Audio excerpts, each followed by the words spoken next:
అసలు సమావేశాలు రహస్య సమావేశాలు రాత్రి వేళలో జరిగిపోతున్నాయి. అక్కడ మాత్రం చాలా స్నేహపూర్వక సమావేశాలు జరుగుతున్నాయి.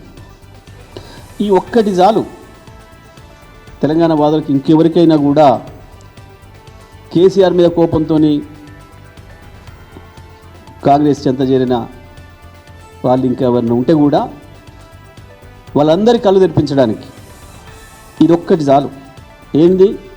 ఒకటే పత్రిక తెలంగాణలో ఏం రాసింది, ఆంధ్రాలో ఏం రాసింది చూడండి. ఒకటి తెలంగాణ ఎడిషన్, ఒకటి ఆంధ్ర ఎడిషన్. ఒక సమావేశం జరిగి రెండు రాష్ట్రాల మధ్యన, రెండు ముఖ్యమంత్రుల మధ్యన, రెండు రాష్ట్రాల అధికారుల మధ్యన సమావేశం జరిగితే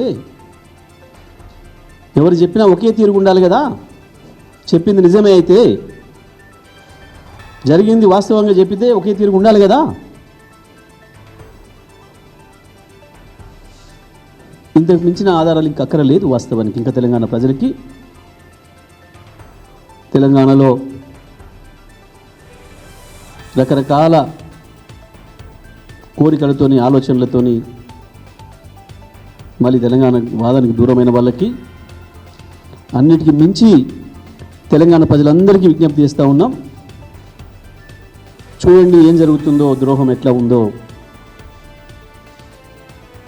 గత సంవత్సర కాలంగా బీఆర్ఎస్ పార్టీ చెప్తున్నది ఒక్కటొక్కటిగా నిజమవుతుంది, కనబడుతుంది మీ కళ్ళ ముందే. ఏంటిది? ఇది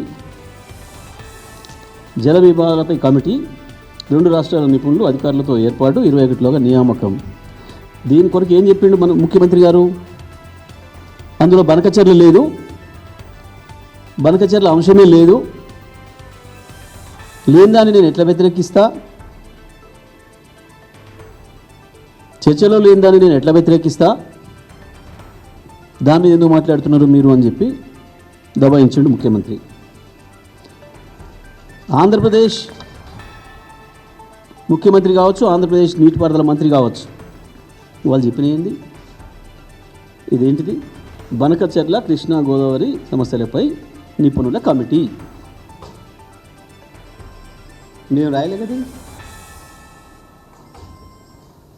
ఇదేమో తెలంగాణలో వచ్చింది, ఇది ఆంధ్రాలో వచ్చింది. మేము అతుకు పెట్టినాం.